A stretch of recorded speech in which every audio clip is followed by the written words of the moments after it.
Halo teman-teman, selamat datang kembali di Beta Unboxing. Dan di depan saya sudah ada Sharp Aquos R3, HP 3 jutaan yang menurut saya di harga ini, HP ini adalah HP terbaik di tahun 2021. 3 jutaan terbaik. Kenapa begitu? Berikut adalah review lengkap Sharp Aquos R3. Kita mulai dari desain si Sharp Aquos R3 ini yang sudah menggunakan kaca di bagian belakang sehingga menambah kesan elegan dan juga flagship dari HP ini. Untuk genggamannya juga sudah sangat enak karena dia sudah menggunakan 3D curved glass. Jadi untuk genggamannya sangat nyaman di tangan, apalagi ukuran HP ini tidak terlalu besar. Tapi emang kelemahannya ya dia pasti akan cepat sekali terkena sidik jari di tangan kita. Untuk bagian layar dari Sharp Aquos R3 ini, menurut saya ini yang paling spesial karena sudah menggunakan layar IGZO dari Sharp yang memiliki 1 miliar warna. Jadi sudah pasti sangat nyaman di mata kita untuk menonton sehari-hari ataupun hanya untuk scrolling sekedar untuk bermain medsos kita saja. Bukan hanya panel IGZO saja yang menarik dari HP ini, tapi HP ini juga sudah dibekali dengan layar 120 Hz. Jadi sudah pasti sangat mulus sekali dalam scrolling di HP ini tentu saja. Sudah menggunakan panel IGZO ditambah lagi dengan layar 120 Hz dan sudah menggunakan Dolby Vision, tentu saja untuk multimedia pada HP ini sudah sangat nyaman sekali, apalagi bagian kaca depannya ini sudah terlindungi oleh Gorilla Glass 5. Jadi sudah sangat aman sekali. HP ini juga menggunakan dual speaker dan speakernya ini bisa dibikin ke mono ataupun menyeimbangkan kiri atau kanan saja untuk speakernya ini. Berikut adalah contoh suara dan juga gambar dari si Sharp Aquos R3 ini.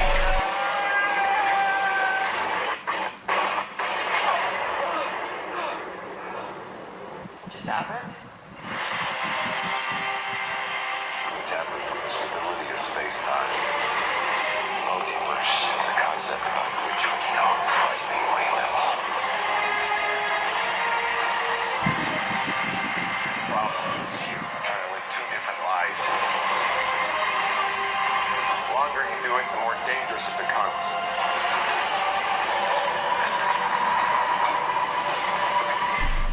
Menggunakan Snapdragon 855 yang ditambah dengan RAM 6GB serta memori internal sebesar 128GB membuat multitasking pada Sharp Aquos R3 ini sangat nyaman dan juga buka tutup aplikasinya sangat cepat sekali. Ditambah lagi dengan UI-nya yang sudah menggunakan Android stock, jadi sudah pasti untuk penggunaannya ini sangat mulus sekali untuk kegunaan sehari-hari. Dan sudah pasti karena layarnya ini sudah menggunakan layar 120 Hz, jadi sudah pasti untuk scrollingnya sih terasa sangat nyaman sekali di tangan kita ya, apalagi yang suka bermain HP seharian sangat nyaman. Namun sayang sekali HP ini hanya mentok di Android 10 saja. Tidak tahu ya kapan dia akan mendapatkan pembaharuan ataupun mungkin tidak ada pembaharuan sama sekali. Teman-teman harus mendownload lagi pembaharuan di internet. Jadi sudah pasti untuk hal ini negatif dari HP ini ya. Sharp Aquos R3 sendiri memiliki beberapa fitur-fitur yang menurut saya sangat berguna. Contohnya seperti layar 120 Hz-nya ini. Teman-teman bisa mengatur apa saja aplikasi yang teman-teman mau masukin di layar 120 Hz-nya. Jadi tidak semua aplikasi teman-teman bisa gunakan 120 Hz tentu saja. Berikutnya ada Rich Color teknologi mobile. Jadi sudah pasti yang ini fitur yang mengunggulkan layar IGZO dari si Sharp ini. Ada Field View yang kita bisa gunakan untuk orang-orang yang suka mengintip HP kita. Jadi teman-teman yang bisa kiri kanan kita tidak bisa mengintip HP kita lagi. Serta tentu saja teman-teman juga bisa mengatur videonya teman-teman nonton itu mau di mode apa, standar, dinamik, atau sinema. Kebetulan saya sering nonton jadi saya menggunakan mode sinema di HP ini. Yang terakhir ada Haki Review yang digunakan untuk memperjelas huruf dan juga peta yang tidak terlalu terlihat dengan jelas. Jadi untuk fitur-fitur di layarnya ini sudah lumayan lengkap dan banyak. Berikutnya di sini ada fitur sidik jari yang ada di bagian bawah yang teman-teman lihat ini, yang emang bentuknya ini sangat mengganggu di layar tapi fungsinya itu lumayan banyak. Jadi teman-teman bisa menggunakan si tombol ini sebagai tombol utama, tinggal di slide saya seperti ini untuk back ataupun slide ke kanan untuk ke menu seperti ini. Ya, itu semua tergantung teman-teman. Fitur berikutnya ini buat teman-teman yang sangat mager. Jadi kalau teman-teman yang sangat mager sampai malas menyentuh HP-nya ini, teman-teman bisa menggunakan scrolling otomatis ini. Jadi tinggal geser saja sedikit layarnya, dia akan ada tanda panah. Pencet langsung ke tanda panah itu dan dia akan scrolling seperti ini sendiri dan bisa diatur ya kecepatannya dari 1 sampai 8. Seperti yang teman-teman lihat di layar teman-teman saat ini. Seperti ini, sangat mager sekali ya. Berikutnya ada Clip Now. Jadi fitur ini adalah fitur screenshot dari si Sharp Aquos R3 ini dengan cara menggeser saja dari pojok kiri ke kanan atau pojok kanan ke kiri. Begitu saja, sangat mudah sekali. Mode yang terakhir adalah Auto Sleep Off. Jadi dengan mode ini, kalau teman-teman menyalakan mode ini, taruh HP-nya seperti ini, nanti kalau teman-teman angkat, digenggam dan dia akan langsung menyala. Jadi bukan diangkat ya, langsung aja digenggam, dia akan langsung menyala seperti ini yang teman-teman lihat di layar teman-teman saat ini. Sharp Aquos R3 juga memiliki tombol tambahan yang sangat multifungsi sekali. Tombol Google Asistennya ini dipencet sekali saja dia akan langsung muncul Google. Tapi kalau teman-teman mau pencet 2 kali ataupun pencet sedikit ditahan, teman-teman bisa atur ya, bisa di custom mau ke aplikasi mana saja, tentu saja bisa. Dan bahkan bukan hanya untuk memasuki aplikasi saja, tapi si tombol ini juga bisa kita gunakan untuk remote pada saat kita memutar kamera ataupun pada saat kita menggunakan kamera HP di Sharp Aquos R3 ini. Tombol on off-nya juga kalau kita pencet 2 kali akan langsung menuju ke kamera dari HP ini. Dan HP ini juga memiliki always on display-nya sendiri, yang menurut saya sih always on display-nya ini nggak kayak always on display pada HP-HP AMOLED pada umumnya ya, agak sedikit berbeda, tapi ya setidaknya dia punya always on display lah. HP ini juga masih memiliki si lampu LED yang ada di bagian pojok kanan atas ini, yang digunakan untuk melihat notifikasi yang masuk tentu saja, bisa diubah loh warnanya. Fitur berikutnya adalah kesehatan digital dan juga kontrol orang tua. Jadi dengan fitur ini teman-teman bisa tahu apa saja aplikasi yang teman-teman gunakan sehari-hari dan mana yang paling baik teman-teman gunakan. Serta di sini juga ada kontrol orang tua seperti ini. Jadi kita bisa mengetahui apa saja yang anak-anak kita gunakan di HP ini ataupun kita membatasi apa saja yang mereka gunakan di HP ini. Untuk NFC sih HP ini sudah tersedia tentu saja. Ya, tentu saja tidak terlalu spesial ya, karena HP zaman sekarang 1 jutaan pun sudah memiliki NFC seperti ini. HP ini juga sudah anti air dan juga anti debu. Jadi HP ini sudah menggunakan IPX5, IPX8 dan juga IPX6X. Untuk sistem keamanan dari Sharp Aquos R3 ini menurut saya sih sudah sangat oke. Ada fingerprint dan juga ada fast unlock. Untuk kecepatannya sendiri sih fingerprintnya tidak terlalu cepat ya, standar-standar saja, biasa-biasa saja. Ada sedikit animasi bubble-bubble-nya. Dan juga untuk fast unlock-nya juga tidak terlalu cepat, biasa-biasa saja untuk kecepatan dari bukanya.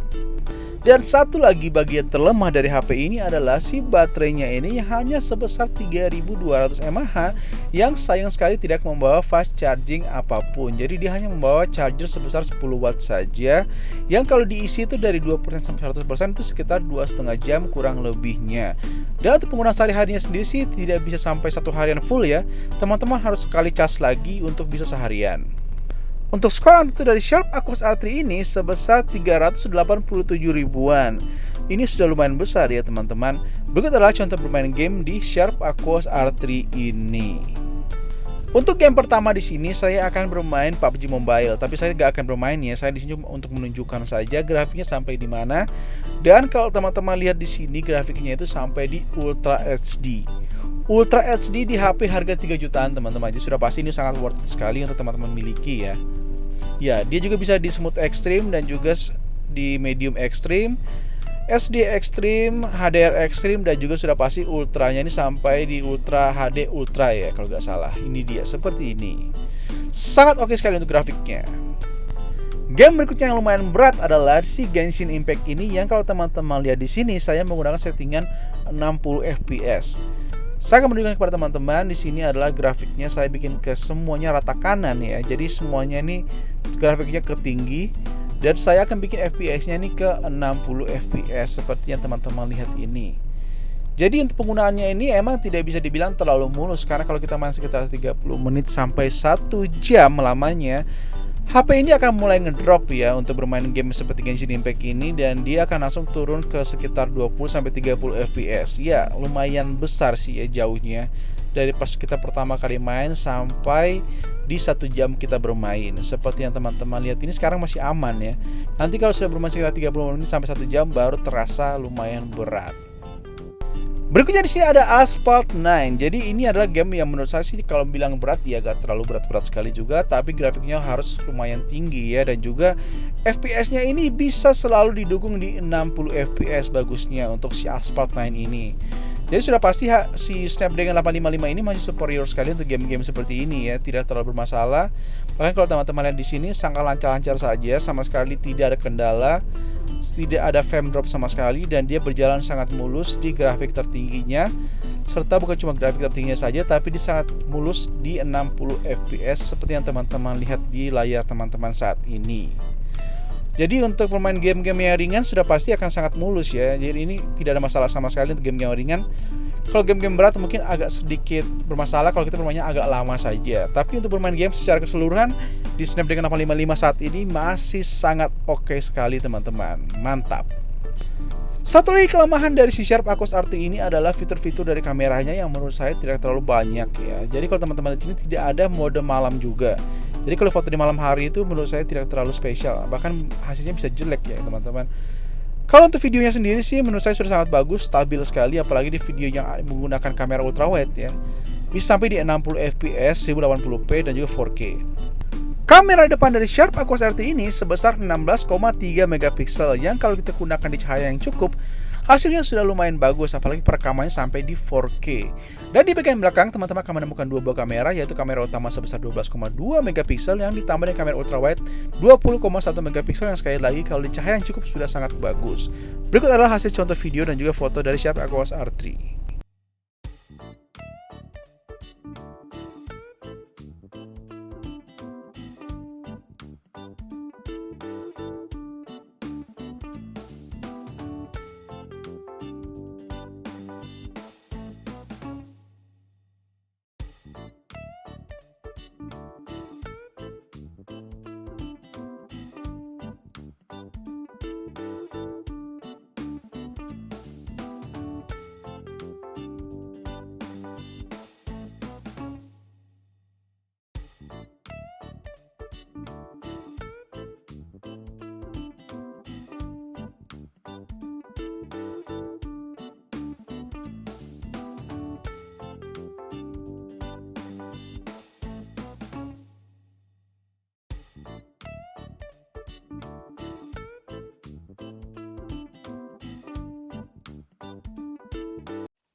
So teman-teman, itu dia tadi adalah review lengkap saya tentang si Sharp Aquos R3 ini yang menurut saya di harga 3 jutaannya ini teman-teman sudah bisa mendapatkan HP flagship. Kenapa seperti itu? Dia sudah menggunakan Snapdragon 855 yang bisa dibilang ini adalah Snapdragon flagship yang ada di 2 tahun lalu, tapi masih sangat powerful sekali di tahun ini. Bermain game sangat lancar, high frame rate juga, serta memiliki grafis yang juga tinggi. Layarnya menggunakan layar IXO, panel dari si Sharp yang memiliki warna itu sebesar 1 miliar warna. Jadi 3 jutaan HP mana yang bisa mendapatkan warna 1 miliar warna di layarnya. Cuma ini, meskipun bisa dibilang ya kamera HP ini nggak terlalu spesial lah ya, ini biasa-biasa saja. Tapi layar HP ini sudah menggunakan Dolby Vision dan juga speakernya ini ada 2 stereo speaker yang sudah didukung dengan Dolby Atmos juga. HP ini juga berbahan dasar kaca, serta framenya ini sudah frame metal. Ditambah lagi sudah anti air dan juga anti debu. Sangat flagship sekali. Ya, kekurangannya mungkin baterainya saja yang sangat kecil, serta mungkin kameranya saja. Selebihnya ya tidak terlalu ada yang jelek dari HP ini ya. Ini ya sekali lagi tanpa 5G saja. So teman-teman, terima kasih sudah sampai di akhir dan sampai ketemu lagi di video-video saya berikutnya. Dan see you friend.